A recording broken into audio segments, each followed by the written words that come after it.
só um trecho, né, que fala assim: pois de que adianta o homem ganhar o mundo inteiro e perder a sua alma? O que o homem poderia dar em troca da sua alma?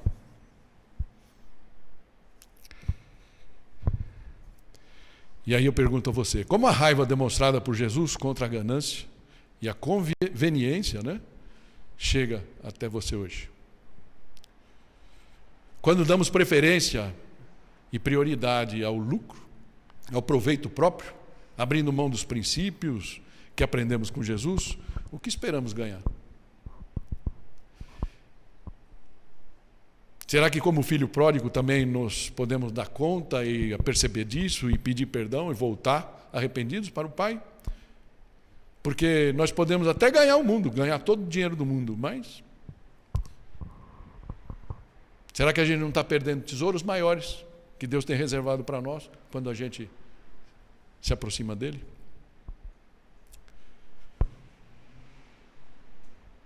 Eu vou pular aqui uma coisa que eu tinha posto aqui, né? Posso dar um conselho de quem caiu na armadilha do orgulho? Não vale a pena. Eu já contei várias vezes, né? Você está visitando, mas eu sei que eu já explodi no tempo, mas um dia, eu era um excelente gerente, mas no meu orgulho, sem perceber, porque a gente nunca percebe, queria ser um diretor. Já contei essa história, os mais antigos conhecem bem, né?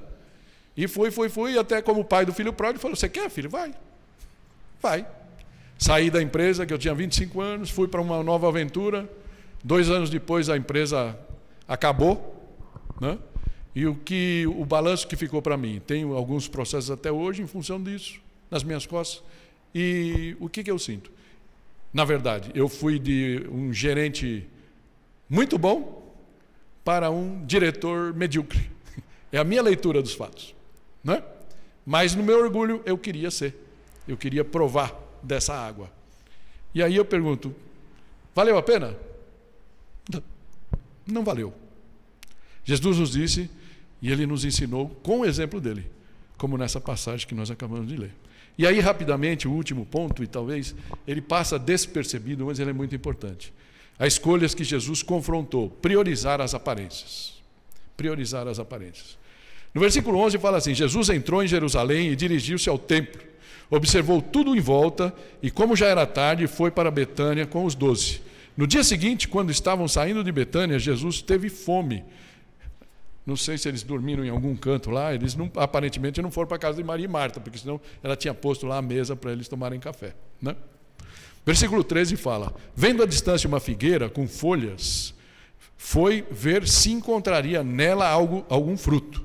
Aproximando-se dela, não encontrou, a não ser folhas, porque não era tempo de figos. Então lhe disse: ninguém mais coma de seu fruto. E os seus discípulos ouviram-no dizer isso. Interessante, Jesus lança uma maldição sobre uma figueira. Não é comum. Não era comum na história dele. Só teve um caso que foi muito chocante, daquele que ele mandou, expulsou os demônios, eles foram do gadareno, né? E eles foram para os porcos, e os porcos acabaram se precipitando no mar. Fora isso, Jesus nunca agiu assim.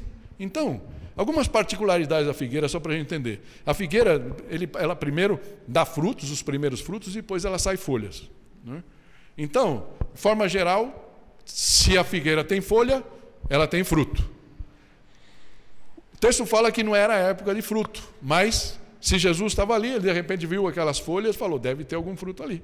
E ele vai lá, e era o famoso Belo Antônio, né? Muito bonita, cheia de folhas, mas não tinha nada. Aquela figueira, aparentemente, era estéril, não tinha frutos. Então, será que Jesus foi iludido pela figueira?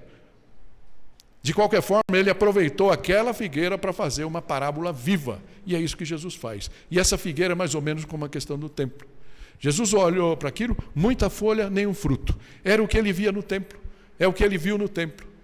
Muitas folhas, muita religiosidade e nenhum fruto prático. Não tinha fé ali. Não tinha fé. Só tinha negócio. Certo? Então, o que acontece? Interessante que, ao cair na tarde, eles saíram da cidade, né, depois de Jesus ter feito tudo no templo lá, expulsado, derrubado, né? De manhã, ao passarem, viram a figueira seca desde as raízes. Lembrando-se, Pedro disse a Jesus: mestre, vê, a figueira que amaldiçoasse secou. Então, realmente, Jesus amaldiçoou e aconteceu.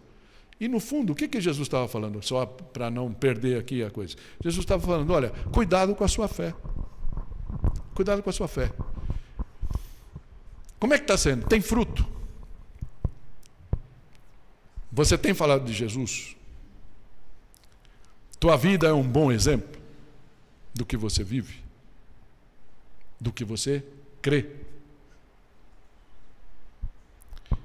Mas como Jesus era Deus, ele aproveitou aquela parábola viva que ele deixou para a gente, para falar, gente, sua fé sem fruto, aquilo que Tiago explica bem, né? Fala, mostra sua fé pelas suas obras e eu te mostro, né? Mostra sua fé sem obras e eu mostro minha fé pelas obras. Não é obra de caridade, não é isso, é frutos. Aquilo que Jesus espera da gente, né?